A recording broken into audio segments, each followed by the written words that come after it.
We have just concluded with Genesis chapter 8, and they're getting off of the ark.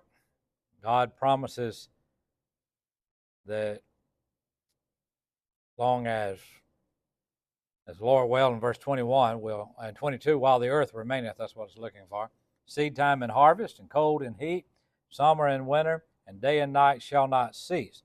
He said, while the earth remaineth, there's coming a time that the earth will not remain. Remember 2 Peter 3:10? The day of the Lord will come as a what? As a thief in the night, in which the heavens shall pass away with a great noise, the elements shall melt with fervent heat, the earth and the works that are therein shall be burned up.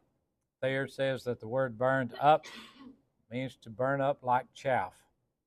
In other words, so it's not going to be renovated. It is not going to be left here. It's going to be consumed. But it won't be by a flood, as he has said. So we come to chapter 9 in verse number 1. And God blessed Noah and his sons and said unto them, be fruitful and multiply and replenish the earth. This is almost the same that he had said to Adam and Eve, right, at the creation. And now then we're starting over. So if you will, a second chance for humanity. And the fear of you and the dread of you shall be upon every beast of the earth, and upon every fowl of the air, upon all that moveth upon the earth, and upon all the fishes of the sea. In your hands are they delivered. It seems to be that this is perhaps a contrast to the way that things were previous to the flood. And why would it now be necessary if things have changed? Animal nature, if you will, in some degree, looks like it's changing, that the fear of you and the dread of you shall be upon every beast of the earth.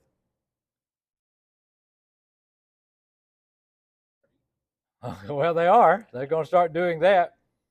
And not only that, but there's a lot more beasts than there are humans. And there's a lot more powerful animals, animals with a lot of strength, than what humans have. Adam Clark, I thought Jim might appreciate this analogy. Adam Clark had a comment, and I didn't write it down, but the gist of it was, here's a man riding a horse, and he'll take his spurs or whatever and spur that horse. He'll beat the horse if he needs to, put bits in its mouth, turn it about, and yet that horse, as strong as it is, he says, does it not know that with one swift kick with that hoof, it could kill that person?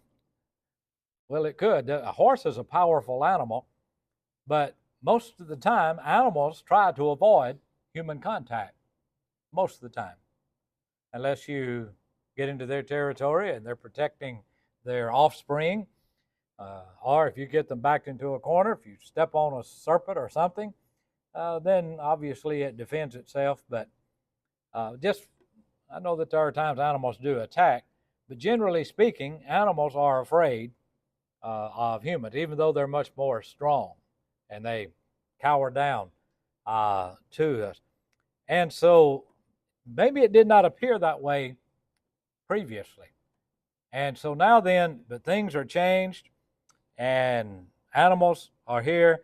There's only 8 people on the earth right now. Of course, that's going to change.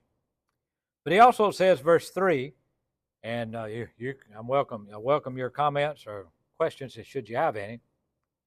Every moving thing that liveth shall be meat, or we would say food, for you.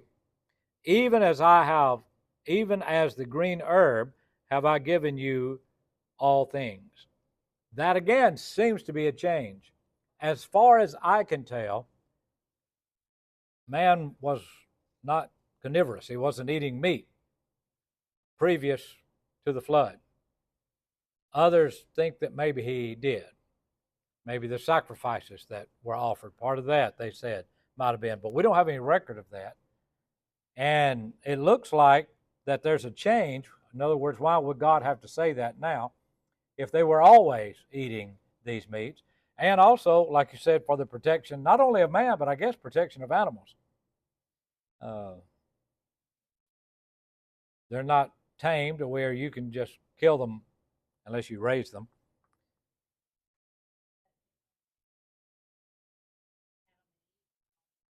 Well, that's what I said. I don't think the animals were ferocious as then.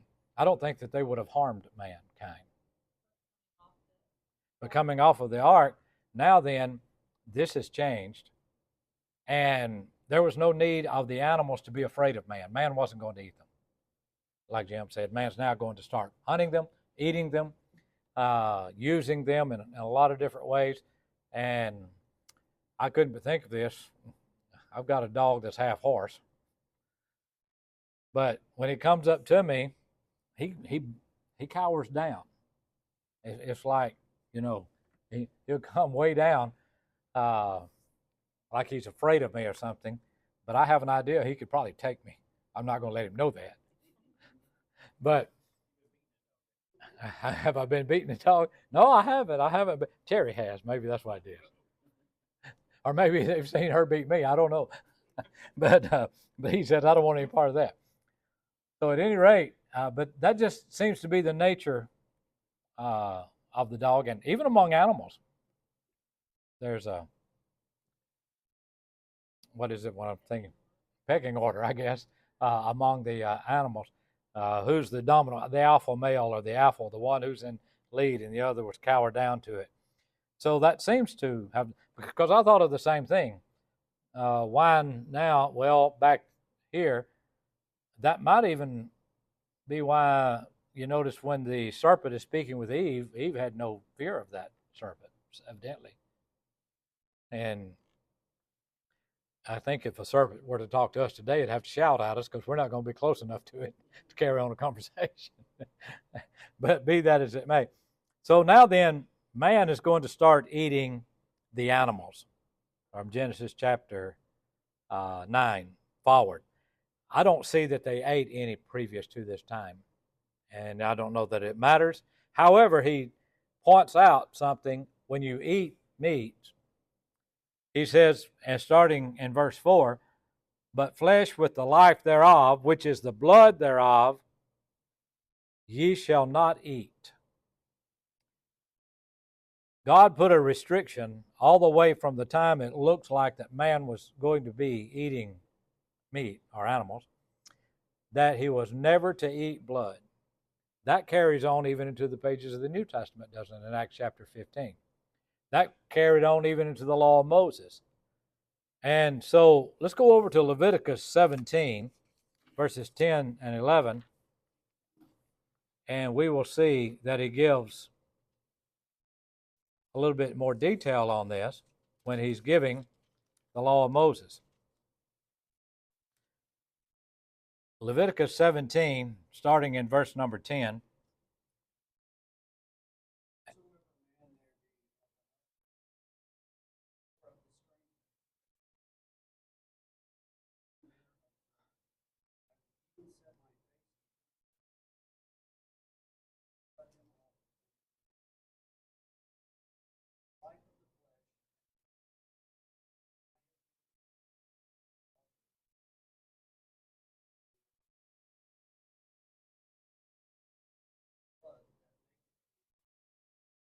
All right. He gives a little bit more detail. The life of the flesh is in the blood. Now, we know that's literally true. There's within our blood the ability for the white blood cells, red blood cells to act the way that they should, and the helping of the healing of the body.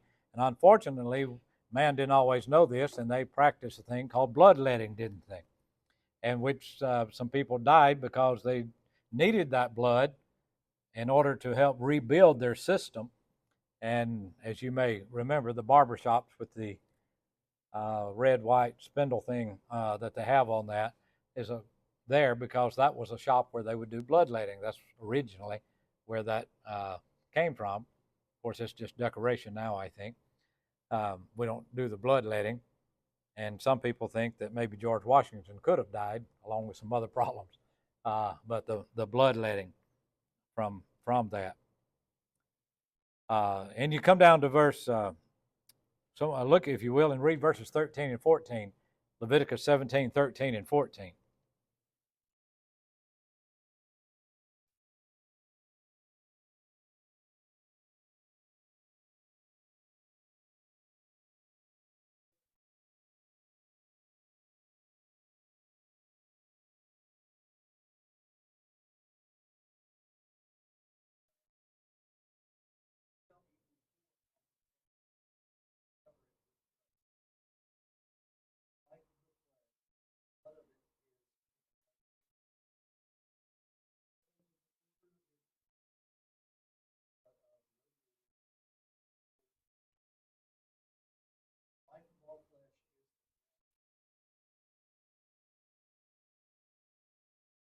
All right.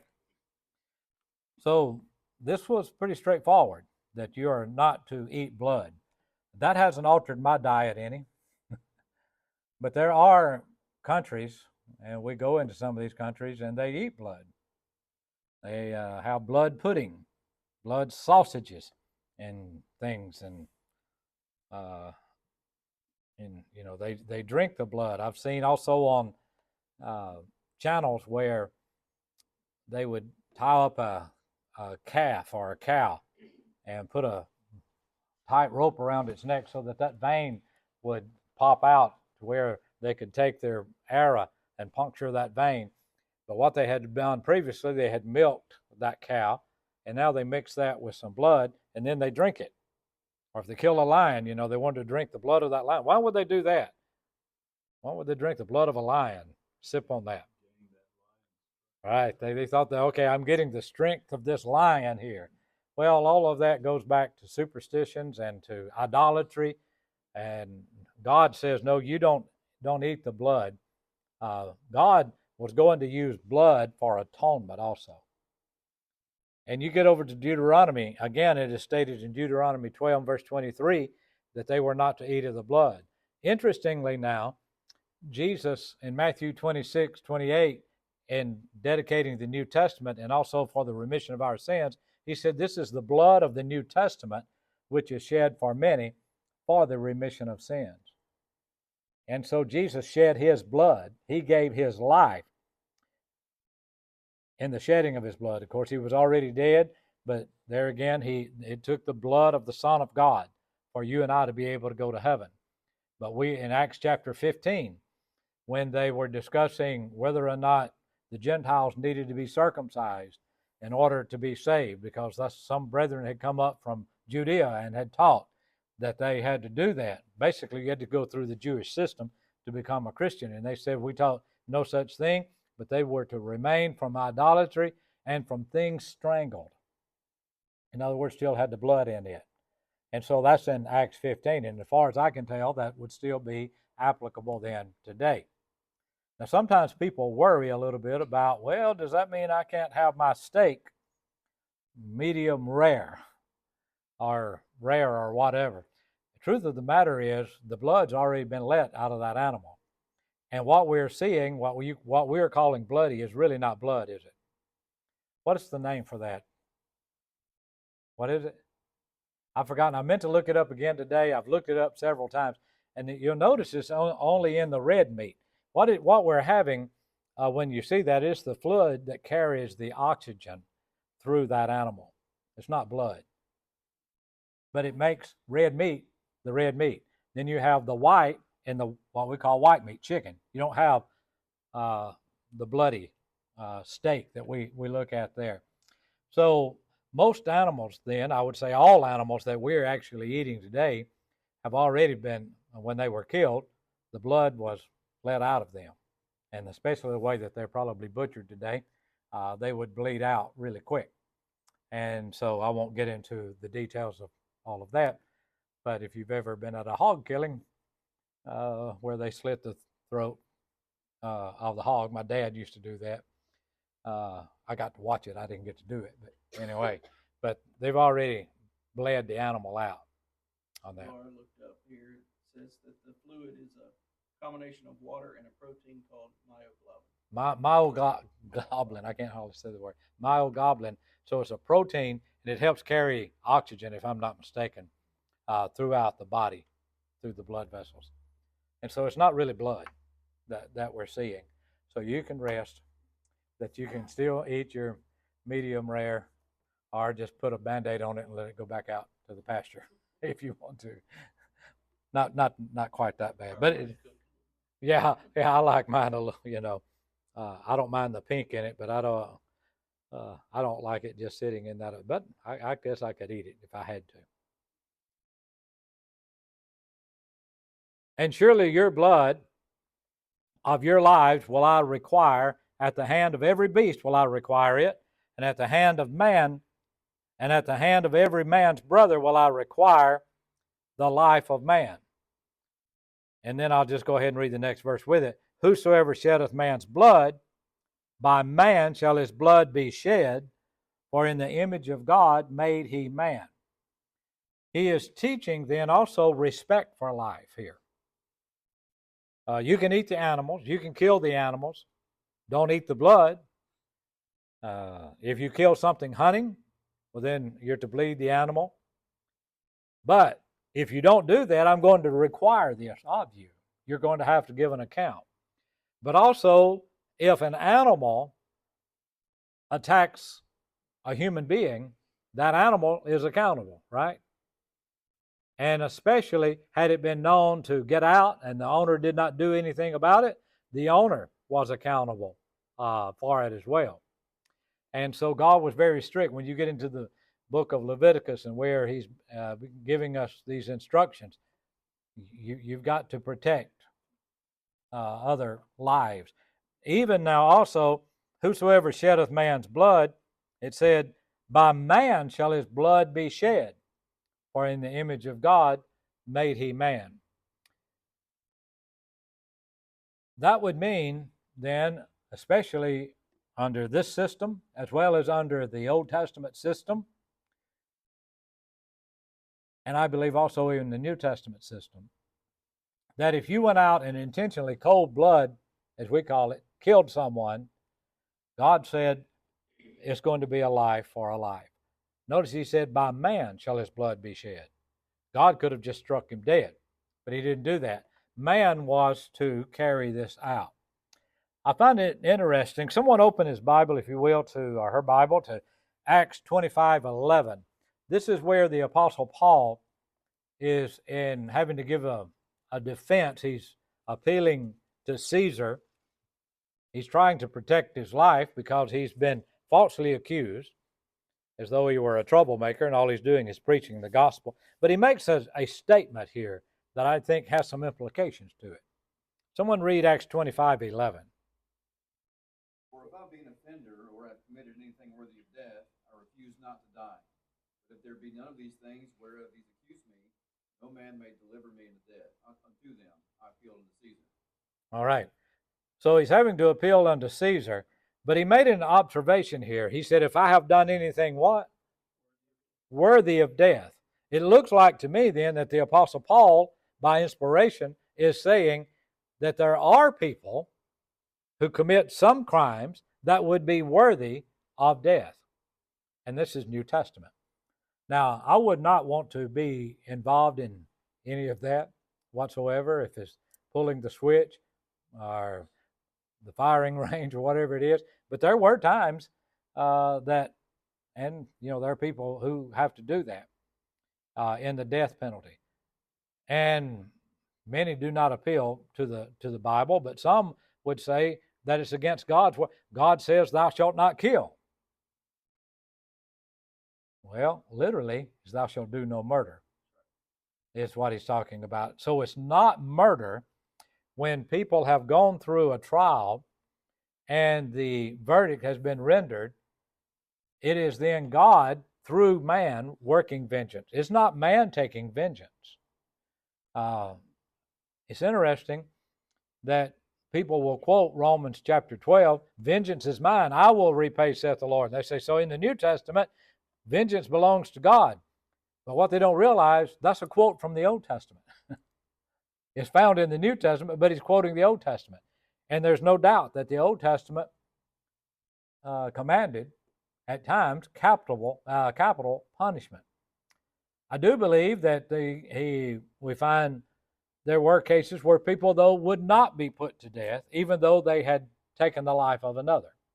Could have been done accidentally, wasn't done in hot blood, as we might say, or cold blood, rather. Well, it wasn't intended to kill anyone. And we had cities of refuge, right, set up to which they could go. There were times then it was not carried out, but there were times that it was carried out. Any questions or comment? We have basic principles here that many in the world conflict with and do not follow, partly because they don't look to God's word for Right. authority or instruction. But so many consider animals more precious than human life, or so many don't think that humans have dominion over animals. And then you have many also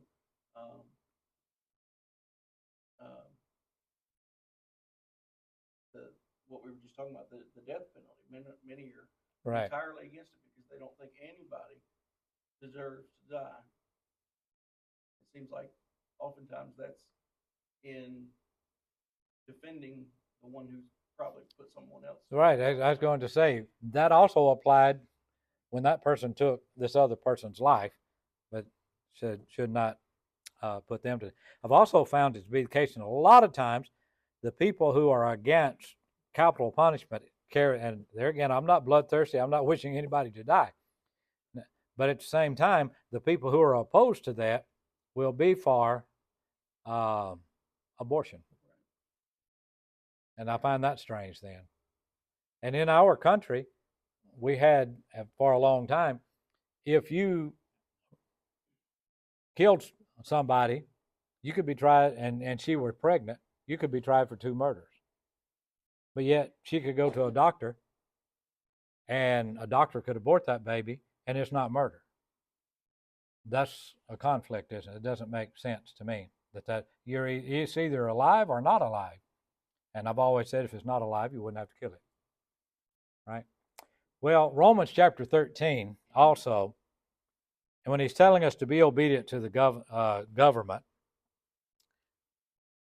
he says, rulers are not a terror to good works, but to the evil. Wilt thou not be afraid of the powers? Do that which is good, and thou shalt have praise of the same.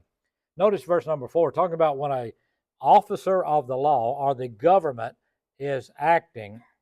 It says, for he is the minister of God to thee for good. But if thou do that which is evil, be afraid, for he beareth not the sword in vain, for he is the minister of God, a revenger to execute wrath upon him that doeth evil. So he's saying then that the government is duly ordained of God to carry out what God would have that government to do. It's not man taking vengeance upon another man. He's not going out here and becoming a vigilante and hunting the person down and killing him. Rather, it's gone through the system of a law, the law system. He's been found guilty. The crime is worthy of death. That is God, through this government then, taking vengeance, as we have learned from here and others. He says, the reason also is, for in the image of God made he man. And so mankind, is in the image of God. And I think we're still in the image of God, aren't we? So I would think then this principle would still apply. Some people say, well, it's not a deterrent to crime. It is a deterrent to crime, number one. Secondly, the one who's put to death will never kill anybody else. So it's a deterrent to that person. But if you want to see if it's a deterrent to crime, go with me sometimes to Singapore, because they do execute people there if they bring drugs in or if they commit murder. And but the crime rate is very, very, very low as far as the drug problem. And it went from a third world country to a first world country. And so it can happen. And our country would not like the laws that it has, but they control it. They control it there. I remember joking with Brother Curtis Cates we went by a jewelry store. You know, there's a lot of Chinese people there, and the jewelry store was called the House of Hung. And I jokingly told to Brother Cates, I said, "This is where they hang people." And he looked up and he read that sign. And he burst out laughing. House of Hung. I said, "No, that's just a jewelry store." But here's then God is saying, you're not to kill man. Now, remember what has happened previously. The thoughts of people were only evil continually. There were ruffians, and no doubt there were probably people killing people just because they could. But now then, God is setting up an order. You're not going to do that. You're going to be held accountable. And so he says, "And you be ye fruitful and multiply, bringing forth abundantly in the earth, and multiply therein. God spake unto Noah and with his sons with him, saying," he says, "I'm going to establish my covenant and with your seed after you." There can be two types of covenants in the in the Bible, in the Word of God. One of them is a covenant to where two people agree. But then there's a covenant where there's a superior to an inferior. And it's going to happen whether the inferior one agrees to it with it or not. This is then the superior one. Noah and his family did not have to agree to this covenant. God says, "I'm putting my covenant with you." And what is this covenant that he's about to give with Noah? That's right. There's going to be a rainbow. That's a sign of the covenant. I will never destroy the earth with the flood again, and I will establish my covenant with you and with your seed after you, and with every living creature, as far as that goes. So even with the creation itself, the fowl, the cattle, every beast of the earth, "And I will establish my covenant with you, neither shall all flesh be cut off any more by the waters of a flood, neither shall there be any more flood to destroy the earth." Now, never going to be another flood like it was during the days of Noah. But there have been a lot of floods that are localized, right? So that tells us that the flood of Noah's day was much different than our local floods. It was a universal flood then. Never has there been another universal flood.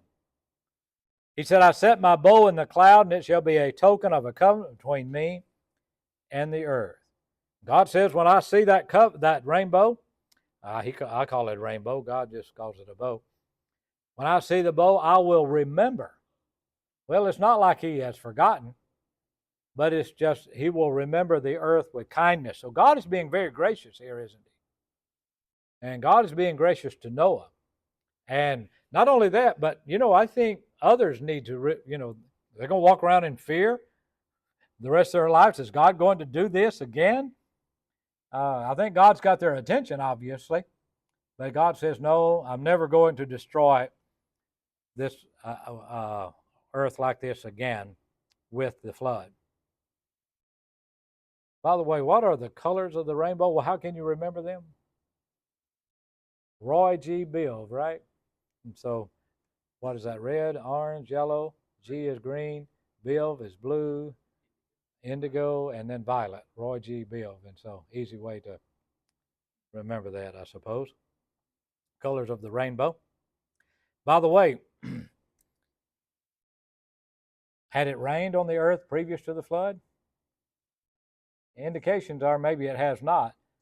Therefore, there might not have been the rainbow in the atmosphere then, previous to that.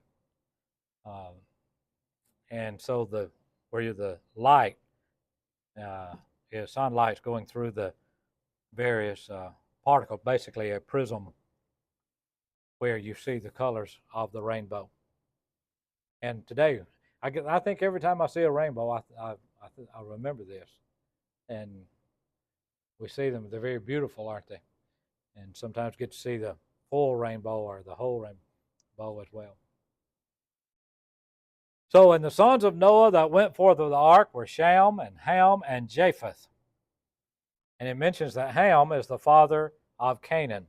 We have the table of nations when we get over to chapter 10, and then it will explain a little bit more. But from Shem and Ham and Japheth, the whole earth is going to be overspread in verse number 19. Shem would be the father of what groups of people?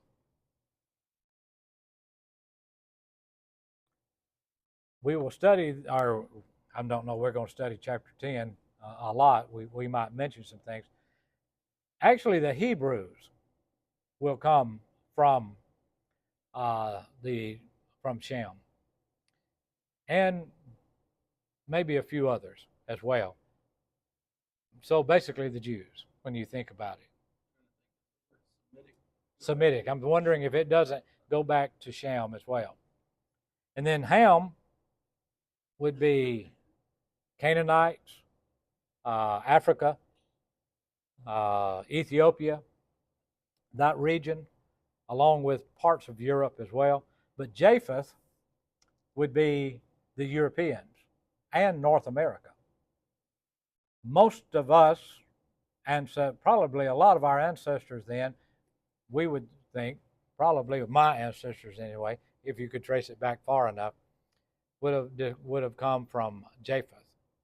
The Jewish people's Shem, Africa and Ethiopians and others, Ham.